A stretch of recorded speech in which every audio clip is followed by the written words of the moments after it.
Fred, as officials continue to search wooded areas, much like this one here, I spoke to that sister. It was very emotional. She's out of state, but she says she wants her brother back home in North Carolina. They say the woods have secrets, some better left undiscovered. But when someone walks into the woods and never returns, you have to ask questions. One minute, he was living off the grid in the wilds of Minnesota. The next, he was gone, without a trace. What really happened to Jordan Grider? And could something lurking in the woods be responsible for his disappearance? The frozen wilds of Minnesota. This story takes us deep into Minnesota's Boundary Waters Canoe Area Wilderness, part of the Superior National Forest. It's one of the most popular outdoor spots in the country. Thousands of people come here every year to canoe, hike, and camp. But with its thick forests, endless lakes, and remote trails, it's also a place where things can go very, very wrong. The elements are unforgiving. Wild animals roam freely. And once you're deep enough in, you're completely alone. And in 2018, Jordan Grider chose this very place to spend the winter. Whatever happened to him out there left behind a lot of questions. Now, Jordan wasn't your typical camper. At 29 years old, he had already spent over a decade living in the wilderness. Born and raised in Mora, New Mexico, he wasn't someone who just dabbled in outdoor survival. He had made it his way of life.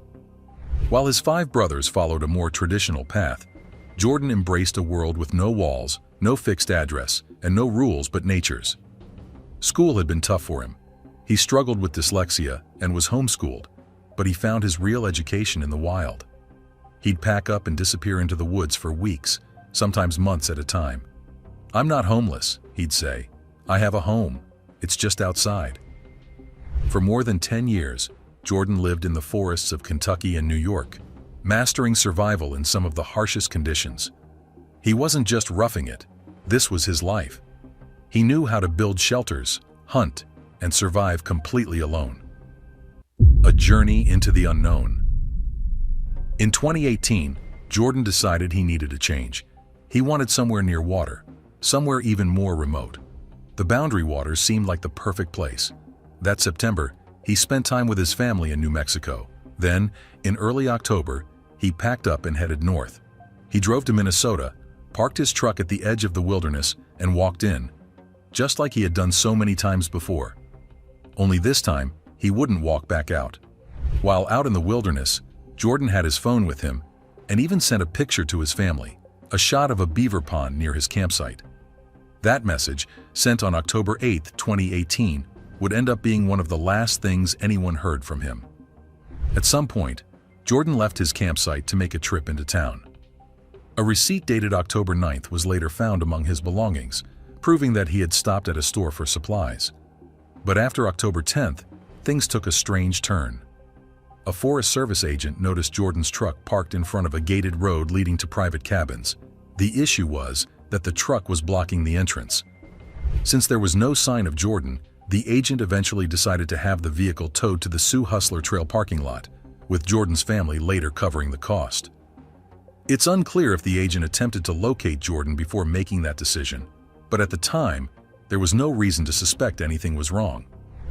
Unfortunately, moving someone's vehicle like that can sometimes make a bad situation worse, similar to what happened in the Vance family disappearance in Colorado. However, at least in this case, the truck wasn't hauled away to some distant impound yard. Instead, it was left in a nearby lot, in the hopes that Jordan would find it when he returned. But days went by, and Jordan never showed up. A search is launched. By October 22, 2018, Jordan's family had grown increasingly worried, and authorities were finally called in to check on him. The problem? Nobody knew exactly where his camp was. With no clear location to start from, they relied on the beaver pond photo he had sent his family. Using that as a reference, a small group of officers went out to search. However, this wasn't a full-scale rescue mission, just a few people checking the area. They found nothing. Even though the initial search turned up empty, authorities didn't dismiss the case. Jordan had been out there alone for weeks, and no one had heard from him. It was starting to seem like he might be officially missing. An eerie discovery. Sometime in late October, a Forest Service agent found a baseball cap along the Sioux Hustler Trail. Not knowing if it was connected to Jordan, they held onto it as potential evidence. At the time, there was no way to confirm if it actually belonged to him. Then, On April 5, 2019, a team consisting of 2 Border Patrol agents, a Forest Service agent, and a Minnesota conservation officer came across something in the woods. As the search team moved deeper into the wilderness, they finally came across what appeared to be Jordan's campsite. Given how remote the location was, it seemed clear that Jordan had deliberately chosen this spot to avoid contact with people. A conservation officer noted that the camp was positioned on a south-facing slope, which would have provided good protection from the cold north wind, a smart survival choice for someone living off the grid. Realizing they had uncovered something significant, the searchers quickly contacted the St. Louis County Sheriff's Office to report their findings. They had stumbled upon clothing and scattered belongings, but there was one glaring issue. Jordan was nowhere to be found. As officers took in the scene, they soon noticed something even more unsettling: large amounts of blood in the snow. However, with 2 to 4 feet of snow covering the ground, searching for further clues was going to be extremely difficult. A closer look at the scene. Deputies from the Sheriff's Department arrived and immediately recognized Jordan's truck parked near the Sioux Hustler trailhead. Peering inside, they spotted several large black garbage bags sitting on the seat. An odd sight, though it was unclear at the time whether they held any significance. From there, the team gathered at the confluence of the Sioux Hustler Trail and the Echo Trail before making their way to Jordan's campsite via snowmobiles. As they approached, the deputies remained 500 feet away, carefully documenting the area with photos. They still weren't sure if they were looking at a crime scene or a tragic accident, but that question would soon be answered. The first discovery was a dark piece of cloth lying in the snow, which upon closer inspection appeared to be a shredded piece of a sleeping bag, and it had blood on it. Not far from there, they found a sleeping bag cover, which had grass underneath it, indicating that it had been there since before the snowfall. Then came another unsettling find: a tattered jacket, also lying on the ground. When they lifted it, the same telltale grass beneath it confirmed it had been left there months ago. The campsite itself was simple but functional. Instead of a tent, a green tarp was strung up between 2 trees, providing shelter. Beneath it, a hammock had been tied between the trees, with a heap of camping gear and supplies piled underneath. Everything about the setup suggested someone had been living there for an extended period. But the most disturbing detail was yet to come. The hammock, the very place where Jordan had likely slept, was soaked in dried blood. Inside the hammock, authorities uncovered a Beretta 92 FS 9mm pistol, along with several personal items. Surprisingly, despite the scene's grim nature, the hammock itself remained in excellent condition. However, the makeshift tarp tent had been cut in half and placed on the ground, likely by someone who had been at the site before investigators arrived. When authorities examined the tarp closely, they found blood spatter on the inside, further deepening the mystery. Among the bedding, a sleeping bag was discovered, also stained with blood. Yet, the most interesting detail was the pistol. When deputies examined it, they found it loaded, with the safety still engaged. However, the gun was so corroded that they couldn't even pull back the slide, meaning it had likely been untouched for quite some time. This suggested that, despite the heavy presence of blood, the weapon had not been recently fired. A collection of personal belongings. Scattered among the campsite were various items that all pointed to one person: Jordan Grider.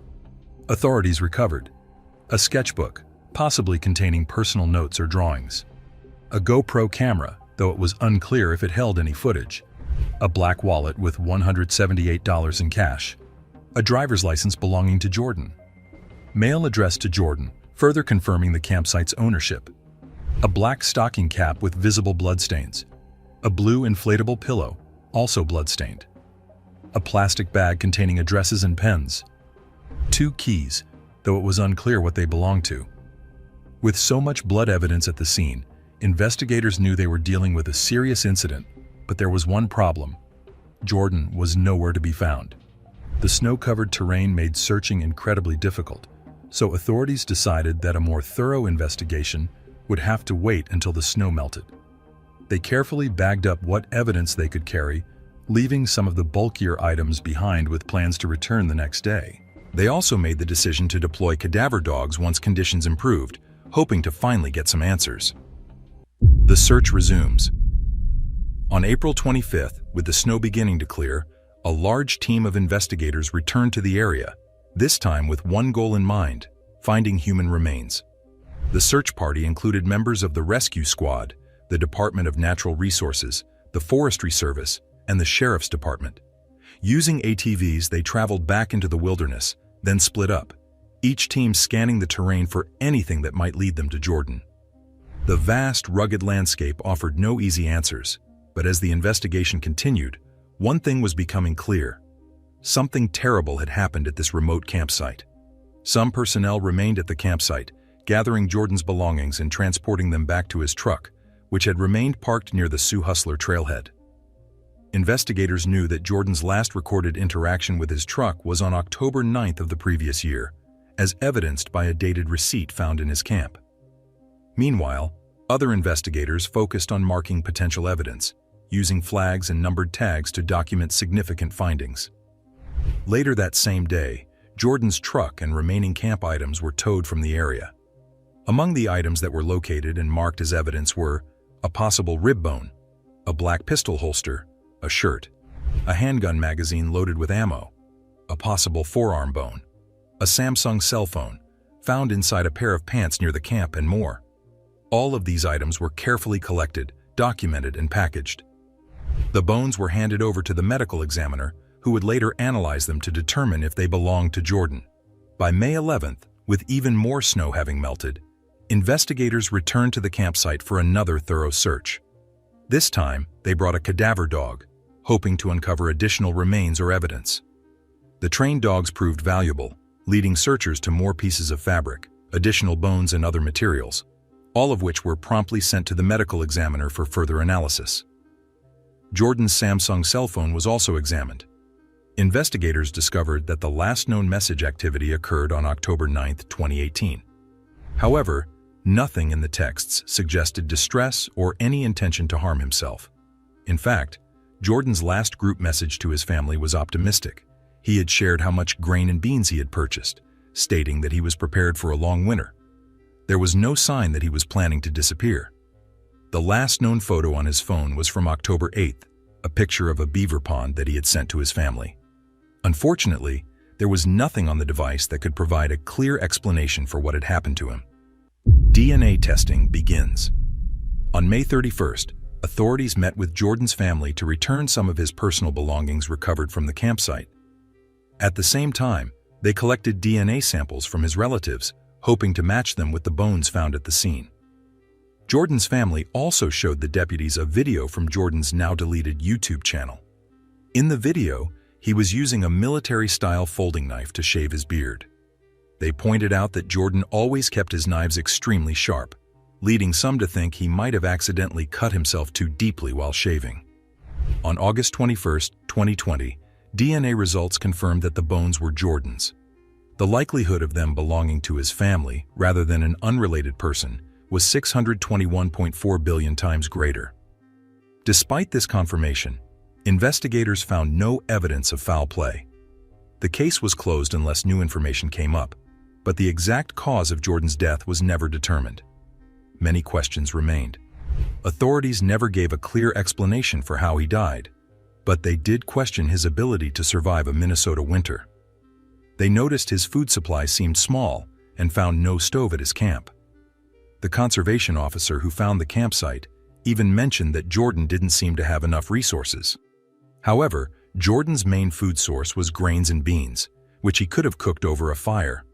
There was evidence of a fire pit at the site. It's possible he planned to gather more firewood before winter or take occasional trips to town for supplies, but no one knew for sure. Adding to the mystery, some items were found but not recorded in the police reports. Jordan, who was a musician, had a ukulele, and it was discovered in good condition. A large collection of knives was also supposedly found, yet none appeared in the official evidence list. It's possible these were stored in his truck instead of his camp, but it seemed strange given his known love for knives. Some of the knives seen in released photos looked weathered, while others had rusted. Jordan's mother, Rebecca Grider, had her own thoughts on what might have happened. At first, she believed he had died in an accident while using one of his sharp knives. He always liked to be clean-shaven, and often used a knife instead of a razor. He also enjoyed whittling wood, which carried its own risks. A single slip could have led to a fatal cut, either to his neck while shaving or to his leg while carving wood. The conservation officer who found the campsite believed this was a strong possibility. Some materials at the scene even looked like they had been used as makeshift bandages, suggesting Jordan may have tried to stop the bleeding before he died. The wolf theory. Then came a far more terrifying idea. Jordan had been attacked by wolves while he slept in his hammock. According to Rebecca, Jordan had unknowingly camped in an area with a particularly aggressive pack of timber wolves.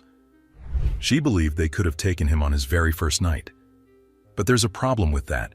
Jordan was alive long enough to take and send a picture of a nearby pond on October 8th. He also bought more food on October 9th. That means he must have survived for at least a couple of nights. But then there was actual evidence of wolves near the site. Wolf scat and paw prints were discovered close to Jordan's camp, and photographs confirmed their presence. Still, wildlife experts were skeptical. Fatal wolf attacks on humans are almost unheard of. There have only been 2 recorded in the last 20 years across all of North America. One was in Saskatchewan, Canada, in 2005, where a man was stalked and attacked by multiple wolves. The other happened in Alaska in 2010, when a woman was killed by a pack. Even in Minnesota, where wolves are more common than anywhere else in the lower 48 states, deadly encounters are extremely rare. In fact, the only confirmed wolf attack in the state happened in 2013 when a teenage boy was bitten but managed to fight off the animal. The wolf in that case had a deformed jaw, meaning it likely struggled to hunt and was desperate. Some disturbing cues. Something immediately stands out when looking at the photos of where Jordan Grider met his end: his boots. They were neatly tucked under his tarp tent, which suggests he wasn't wearing them when he died. Now, why wouldn't he be wearing them? The most logical assumption is that he had either just woken up or was about to sleep. If we follow that line of thinking, it means whatever happened took place while Jordan was in his hammock. More evidence supports this. The majority of the blood was found inside the hammock itself. That's an important clue because it makes a wolf attack seem unlikely. If wolves had ambushed him while he was in the hammock, it would have been torn to pieces, but it wasn't. The hammock remained intact. Plus, Jordan had a Beretta within reach. If he had even a brief moment to react, he could have at least fired a shot. Could wolves have taken him down before he had a chance? That doesn't seem very probable. Adding to the mystery, his campsite wasn't in complete disarray. His clothing and belongings weren't shredded, just weathered from exposure. Nothing about the scene screamed savage wolf attack. So, what about the theory that he accidentally cut himself? If it wasn't an animal attack, maybe it was a fatal mistake. There's no sign that he had been whittling. No wood shavings, no carved sticks. But could he have been shaving? Perhaps he woke up, still barefoot, and decided to shave near his hammock instead of by the water. Without a mirror, one wrong move with the blade could have been catastrophic. If he realized he was bleeding out, he might have tried to tear fabric into makeshift bandages, but quickly realized it was futile. Maybe, in his final moments, he lay back down in his hammock, understanding there was nothing more he could do. One particularly blood-soaked item was his ski cap. Could that mean the wound was closer to his head? But then, another issue arises. All of his knives were found sheathed, and none had blood on them. Would he have had the clarity to clean and sheath the blade before succumbing? That doesn't make sense. And then, there are the wolves. If they found his body after he had already died, how did they remove him from the hammock without destroying it? Did they scavenge his remains rather than attack him outright? Then there's the unsettling possibility of foul play. Jordan was in a remote area, far from where most people would wander. What are the odds that someone else was out there, and even more unlikely, that they would have a reason to kill him? It seems far-fetched, yet the circumstances make it difficult to rule out completely. Jordan's mother pointed out another strange detail. His campsite didn't look well lived in. That suggests he hadn't been there long before something happened. Did he attract predators because his scent was new to the area? Or was it a simple case of an accident at the worst possible moment? Another detail to consider. Jordan hadn't been shaving regularly while staying with his family before this. Maybe he was out of practice and cut himself far worse than he expected. A tiny mistake in the wrong place can be fatal. But here's the biggest challenge in solving this mystery: the lack of a body. Where did it go? His remains were left in the wilderness for months, a place teeming with scavengers. Only a handful of bones were ever found, many of them broken. Those breaks could be from animal activity, but it's also strange how many major bones were missing. No pelvis, no ribcage, no spine, no skull. Most likely they were carried off, never to be recovered, but they could have held crucial answers. Strangely, the sheriff's reports don't mention bite marks on the bones. Were there any? If so, why weren't they documented? If not, what does that tell us? Nature has a way of erasing evidence, making it nearly impossible to reconstruct what truly happened. All we're left with is a bloodied campsite and a man who never returned home.